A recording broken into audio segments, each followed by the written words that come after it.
O mga kumare, sabi ko magda-diet na ako pero dahil masarap na naman ang ulam, mapapakain na naman ako. Sabi ko hindi ako magluluto kaso ginutom ako dahil nakita ko nga ang beef sa ref. At eto na nga, minarinade na natin at binabad natin sa toyo. Nilagyan din natin ng lemon juice, nilagyan ko ng paminta at nilagyan ko ng konting bawang. At nilagyan ko rin pala ng konting asukal yan mga kumare kasi yung ating soy sauce masyadong maalat kaya dapat may konting panlaban sa alat ng ating toyo. Kaya yan mga kumare, binabad ko yan ng halos 2 hours para naman mas manuot yung lasa sa ating beef. Pero kung mas prefer nyo at meron kayong time para ibabad to ng buong gabi para kinabukasan ay maluto na ninyo. At dahil natapos na ang 2 oras, mga kumare, gigisa na natin ang ating bawang para magbibigay lasa at magbibigay bango sa ating nilulutong beef steak. At ilalagay naman natin ang ating hiniwang sibuyas para mas lalong sumarap ang ating luto mga kumare. Amoy pa lang nakakagutom na, what more pa pag naluto na to. At kapag nakita na natin na medyo brown na ang ating bawang at luto na ang ating sibuyas, dito na natin igigisa o palalambutin ang ating beef. So maghihintay tayo mga kumare ng mga ilang minuto, ipakukulaan natin siya or palalambutin natin siya sa kahit 10 hanggang 15 minuto.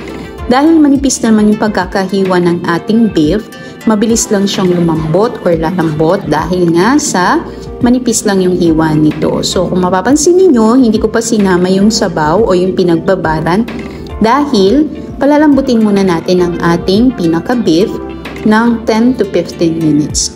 Grabe mga kumare, hindi ko talaga mapigilang hindi mapakain sa naamoy kong niluluto na ito. Grabe. Kaya paano pa yung diet ko nito? Oh my God. Pero okay lang yan, basta masarap kumain. Go lang.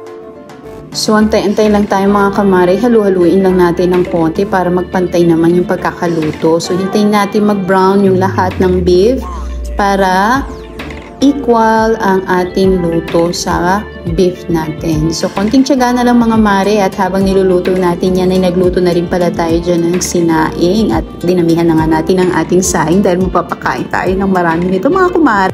Ayan na nga mga kumare, after 10 to 15 minutes, nangyut na at lumambot na yung ating beef. Kaya nilagay na natin ang ating mga sibuyas. Kung mapapansin ninyo, malalaki yung ating white onions kasi dito, malalaki talaga yung mga puting sibuyas, mga kumare.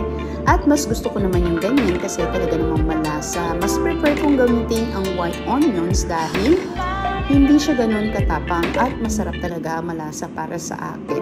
Kaya ito yung napili kong ilagay instead of red onion. Pagkatapos natin ilagay ang ating white onion, lalagay na natin yung pinagbabara ng ating beef. So kung mapapansin niyo, may konti pa tayong sabaw na kumukulo. At ayan na nga, ilalagay natin yung ating pinagbabara ng beef para mas manuot yung lasa. So maghihintay na lang tayo dyan ng mga ilang minuto. Kapag nakita na natin na medyo nanunuyo na yung sabaw at talaga namang nanuot na yung sabaw sa ating beef, ready to serve at ready na natin kainin yan mga kumare. So my God, hindi talaga ako makapagpigil kahit ayoko talagang kumain. Hindi ko mapigilang hindi kumain sa amoy at sarap nitong ating niluluto. Kaya mga kumare, kung gusto nyo itry yung ganitong ulam, for sure, mapaparami rin kayo ng kain. Kaya damihan nyo na ang inyong sinaing na kanin at baka mabitin kayo sa inyong pagkain.